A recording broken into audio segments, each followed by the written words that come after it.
It's always competitive when you two guys are at it. Right now, you got a best-of-7 series going on, going head-to-head, looking down deep at what week by week is going. And right now, Steve is up 2-0. You can see it was almost a clean sweep, Garion, last time around. I know this is technically Thorne in my side right now as opposed to put up your Bukes, but, I mean, you're going to have to step up if this is going to be your segment. I mean, there's a lot of pressure. I think at this point, kind of just going into like security mode, don't want to get swept. That's the main thought here. You got to play to win, not to lose, give though. The segment back to Steve. A lot of pressure running this segment. So yeah, we got a lot on our plate today, but we're gonna try to get better. Koff. We're gonna try to get better. All right. Well, I'm going to at least defer to you. I want you to go first here, given that you got some ground to make up here in this set that takes place on Tuesday. So let's start at pitcher. What's the battle look like? Well, I mean, I have to go first. That's how the segment works. So don't give yourself the credit. I'm sorry. I'm just seriously. Yeah, I mean, that's what Steve would do. It's like right. Didn't have your Wheaties this morning or something? Makes you. He does his show. Well, he does his show once a year. You know what I mean? Like, give him his moment, but he doesn't understand the rules. Bukes, we really spoke yesterday. I tried to erase that from my mind quickly. That's fair. Go ahead, Gary. I'm going to go with Tarek Skubal, who has been really just a revelation so far in 2022. We saw signs of him breaking out last season, but he's just been fantastic. His last 6 starts in particular, a 1.18 ERA. He's backing that up with a 2.22 FIP. He's less than $10,000 on this slate, which makes a little bit of sense considering the caliber of pitcher we have on this 12-game slate. There's a lot of good arms taking the mound tonight, but Skubal has not been walking anybody. That was a big issue for him last season. He's got a 5.9 strikeout to walk ratio so far this season. He's not given up any home runs, just 2 home runs across almost 60 innings in 2022. He was giving up more than 2 home runs per 9 in his career prior to this season. So he's gone out and fixed a lot of the issues that he had in the past, and it's benefited him greatly so far this season. Then Pittsburgh, just one of the weaker offensive teams we have in baseball, and across the last 2 weeks, the highest strikeout rate in baseball at 25.5%. So Skubal's upside tonight is off the charts. 10 walks in 10 starts this year, which is pretty ridiculous. But Bukes, go ahead. Tell us why your pitcher's going to be better. Yeah, of course. I mean, well, here's the thing, too. Like, I got to be careful because, if I win the series, then I got to, do all the heavy lifting. So, I might try to throw this week. But, you worried about I think these are still – yeah, I mean, these are still some good picks, though. Don't worry about that. But Jameson Taillon has been on a completely different level so far this season. This is somebody who's already had 2 Tommy John surgeries, and now he's looking like the best version of himself that we've seen. If you look at his numbers across the month of May, 31 1/3 innings pitched, had just a 2.01 ERA, a 2.53 FIP. He was just absolutely dominant when it comes in terms to fantasy points, at least 24 DraftKings fantasy points in 3 straight starts. Now he gets a Twins team that has been without some of their best hitters. No Carlos Correa still. Byron Buxton sat out yesterday. Should be back in the lineup here tonight. But this Twins offense has not been as good as we've seen them in the past as of late. So I think this is just another spot where Taillon just continues to roll as a Yankees starter here. He's really, quite frankly, been one of their best pitchers all season long. So I think he keeps it rolling tonight against the Twins. Gary, the one category you did take last time around was the infielder, not by a wide margin, but you did get it. So can you do it again here? Who is it? I mean, I hope so, I guess, especially if Steve's throwing this. I should probably try and win it. Austin Riley. Let's talk about Austin Riley, who's $5,500 tonight. One of the hottest hitters in baseball, has been really just smashing opposing pitchers the last couple of weeks. And really, the height of Austin Riley's powers are when he faces a left-handed pitcher. This season across 72 plate appearances within the split, he's hitting .339 with a 212 WRC plus against southpaws. He's got a .458 expected WOBA against lefties in 2022. So few guys hit lefties as well so far this season as Austin Riley has. I think the price is decent considering, again, how hot he has been. And also Cole Irvin, the surface numbers are great.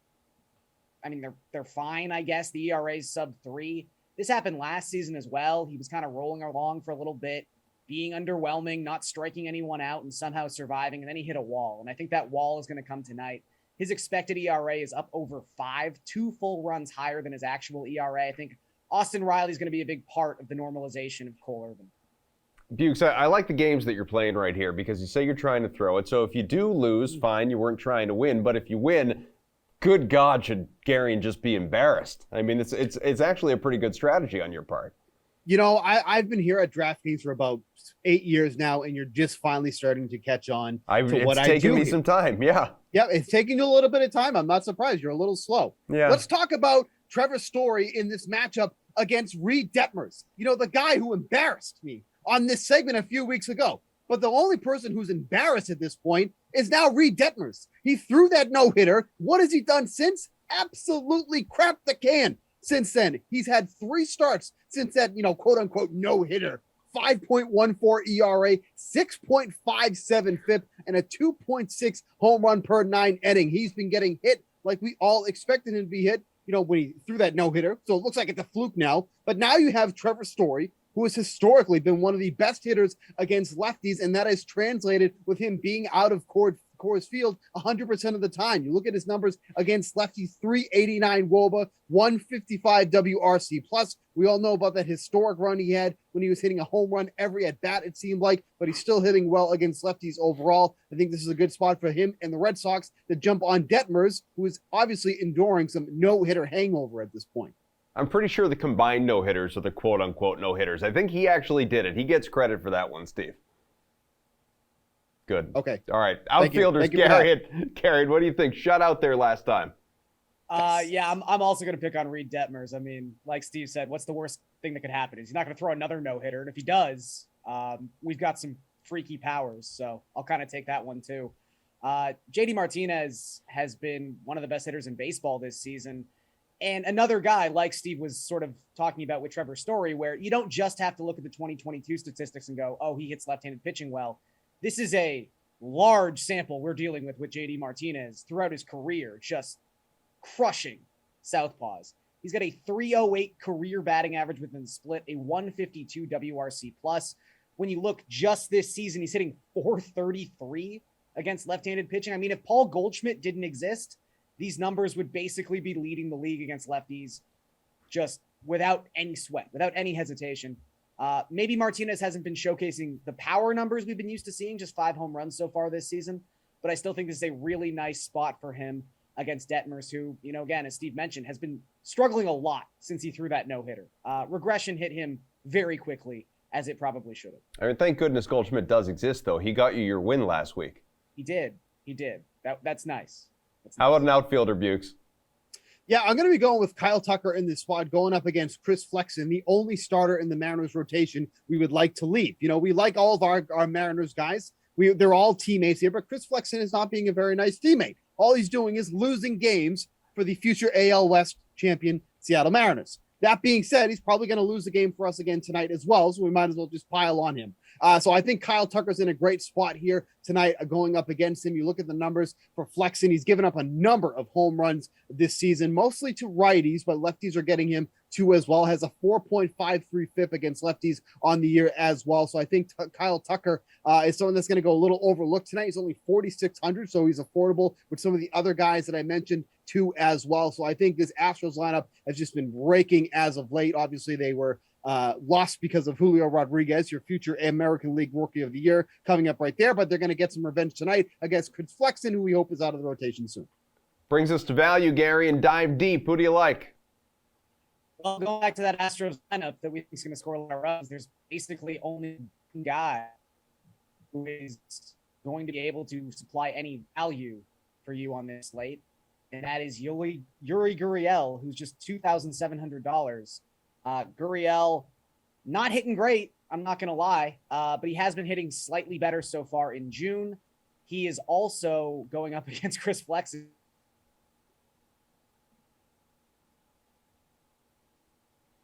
Bukes, Garion's picks are suspect, but the ventriloquist skills are unbelievable. Yeah, he's doing a good job. The connection is a little shaky because he's not able to afford internet right now because he keeps losing. So he's not able to pay his bill. That's what's happening right now. So I'll just go into my value play here. Please. Because I think Garion's back. We want to go back to him. He's back. Well, let's talk to Garion. All right, I mean, I've got perfect internet finish your here, point. So I don't know what everyone's talking about, but we will see what's happening. Well, go ahead. Yeah, look, I just think, like we talked about, Chris Flexen, not very good, specifically bad against right-handed batters. His last 5 starts, he's given up a 423 WOBA and a 351 batting average to the 81 right-handed bats he has faced. If you want to find any value in this Astros lineup, there's not a ton of options. So I think Guriel at $2,700, even though he's having a terrible season. There's not a lot you can say positive about Guriel, but this matchup is fantastic. I think the Astros are going to score a bunch, and he has a chance to be a part of the action at a sub 3K price point, which is not something you find a lot with the Astros. Bukes, pivot right back to you.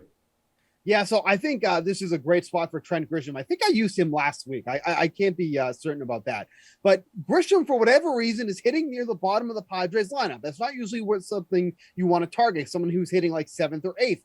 But he has like really been hitting so well down there. I feel like it doesn't even matter at this point. Over his last 5 games, he has at least 8 DraftKings fantasy points in 3 of those games, topping out at 19. And this is coming from the 8 hole at that point. So 2 doubles in that game that he had against Corbin Burns and the Milwaukee Brewers. But Grisham going against Taijuan Walker, who you're just waiting for the impending implosion from Walker, who has been pitching well as of late. But anybody who's played fantasy baseball over the past few years know that this does not sustain with Taijuan Walker. So I think this is a great spot to target Grisham, who's going to have super low ownership because of how low he's hitting in the Padres lineup. But like I said, it really hasn't mattered because he's been doing so well in that spot. Maybe just, the less pressure in that spot is helping him improve his swing, but he's been a monster down there in terms of production from an 8-hole hitter. So I think he's in a great spot here tonight. You went Albert Pujols last week, if you actually were wondering. I just figured I'd let you know. Favorite bet between the two of you guys. Gary, and you start, and we're going to have to go relatively quick with this one. Yeah. I mean, everyone can head over to Steve's Twitter account for the evidence on this one. But the worst run line team in baseball, the Kansas City Royals, and it's not particularly close. I'm going to take the Jays on the run line, -1.5. Brad Keller has been getting lit up his last 5 starts, 6.67 ERA. The Jays have the best offense in baseball across the last 2 weeks, and Alek Manoah is really good. So give me the Jays run line. Bukes? The Cardinals are +135 on the money line, fairly big underdogs against Jeffrey Springs and the Rays. They're one of the best hitting clubs against lefties. So I was a little confused about this line as them being underdogs at +135, even though Springs has a dazzling 1.88 ERA. His FIP is over 3. Give me the Cardinals in an upset here tonight at +135.